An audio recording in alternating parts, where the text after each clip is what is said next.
Eh oui, parce que qui dit Google dit quand même États-Unis. Depuis ce 1er juin, c'est Google qui a donc mis un terme à son légendaire stockage illimité de photos pour 0 €. On en a tous profité. Eh bien, ce ne sera plus le cas puisque désormais, il faut passer à la caisse pour conserver toutes vos photos de famille. Et on sait qu'on en a quand même pas mal. C'est une petite révolution, ça, Damien. Bonjour. Oui, bonjour. Notamment pour tous les possesseurs de smartphones Android, hein. C'est quand Ah, même quasiment 2 tiers de ouais. tous les utilisateurs dans le monde qui sont concernés par ce changement. Un changement qui a été annoncé en novembre. Et il faut avoir été confronté à la perte de ces photos pour mesurer toute l'importance d'un bon stockage. Et après 5 ans de concurrence assez déloyale quand même, hein, de la part de Google, maintenant ils décident de faire passer à la caisse tous ceux qui utilisaient effectivement de manière gratuite son service. Alors, qu'est-ce qu'il faut prendre en compte en fait pour pouvoir conserver dans de bonnes conditions nos photos? C'est-à-dire, ça concerne tout le monde. Alors, tout d'abord, un stockage qui est fiable et sécurisé. Pour bien faire, d'ailleurs, de préférence en Europe, parce qu'il y a des nouvelles règles qui imposent, et c'est la Commission européenne qui a instauré ça, notamment avec le GDPR, de faire en sorte que nos données soient stockées en Europe et sur le sol européen, qu'elles ne transitent plus par les États-Unis. De bonnes vitesses de connexion aussi, et puis des fonctionnalités de partage qui sont rapides et simples. Il ne faut pas être ingénieur pour devoir faire son stockage de photos et ce stockage de fichiers.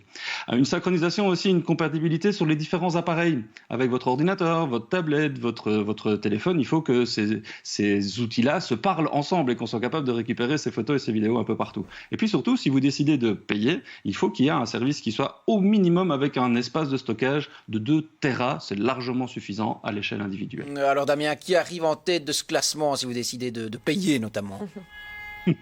Alors évidemment, il y a toujours un petit peu de subjectivité, hein, mais je vais d'abord rassurer tous ceux et celles qui étaient sur Google Photos. Vous pouvez toujours utiliser gratuitement, mais jusque 15 gigas, c'est déjà pas mal. Mais c'est vrai que maintenant, la décision de Google, c'est de dire tous les documents que vous avez dans votre Drive, dans votre Gmail et dans vos fichiers Excel, eh ben, ils vont être tenus en compte. Donc on arrive quand même assez vite aux 15 gigas si vous décidez de payer. Pour passer par exemple sur l'offre de 2 Tera, qui est l'offre un peu standard aujourd'hui, ben, vous allez payer 99 € par an. Vous pouvez aussi décider de quitter Google Photos. Et il y a un petit outil qui est baptisé Takeout qui va vous permettre de le faire assez facilement. Ouais. Donc il y a Google, mais il y a aussi son ennemi juré, Microsoft. La voie radicale, si vous n'êtes pas content de Google, c'est de passer à l'ennemi, évidemment. C'est d'aller chez Microsoft, la suite OneDrive, qui a inclus un stockage en ligne de 6 Tera, donc quand même 3 fois plus dans l'offre famille, mais qui est limité à 1 Tera par personne, et on est sur 99 € par an. En fait, c'est un compromis entre le volume global et puis le volume personnel, mais c'est la même idée d'intégrer tous les services en un seul et même endroit. Si vous avez un ordinateur Windows et que vous utilisez Microsoft Office, Skype, bah, c'est sans doute la solution la plus fiable, la moins encombrante. Tout là, maintenant, c'est effectué par Microsoft. Vos photos, vos fichiers sont accessibles sur tous vos appareils. Et puis, si vous êtes sur iPhone et que vous utilisez quand même Google Photos, vous pouvez passer sur iCloud, toujours dans cette même idée d'intégration maximum et de synchronisation sur tous vos appareils.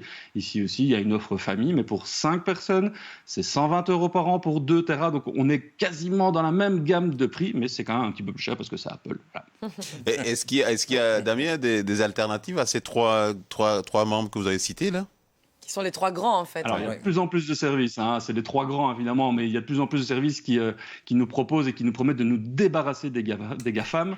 Attention parce que c'est pas toujours très facile, surtout quand on a un employeur qui a fait des choix aussi, et bon, ça risque de rentrer à un moment donné en conflit avec un usage personnel, mais peut-être que vous avez juste pas besoin d'un espace de stockage aussi important.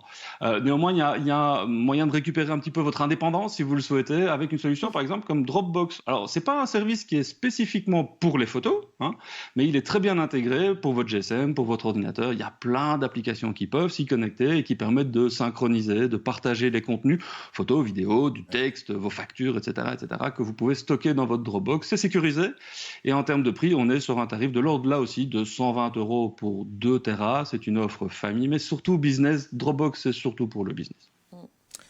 Alors, parler de coup de cœur, mais il y a moyen également de synchroniser ses photos soi-même. Tout à fait. Mais là, il y a intérêt à être quand même un peu Il y a moyen de le faire. Ouais.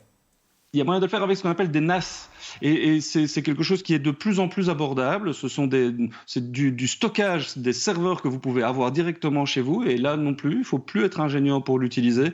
On peut être aussi sur des services qui sont un peu hybrides, comme par exemple Paycloud, qui est basé en Suisse et qui permet un abonnement à vie pour quasiment l'équivalent de 2 ans et demi de stockage sur un serveur de chez Google ou de chez Microsoft. C'est un petit investissement, mais qui vaut vraiment le coup. Les NAS, c'est vraiment quelque chose, si on remonte 10 ans en arrière, il fallait être ingénieur pour en mettre un chez soi.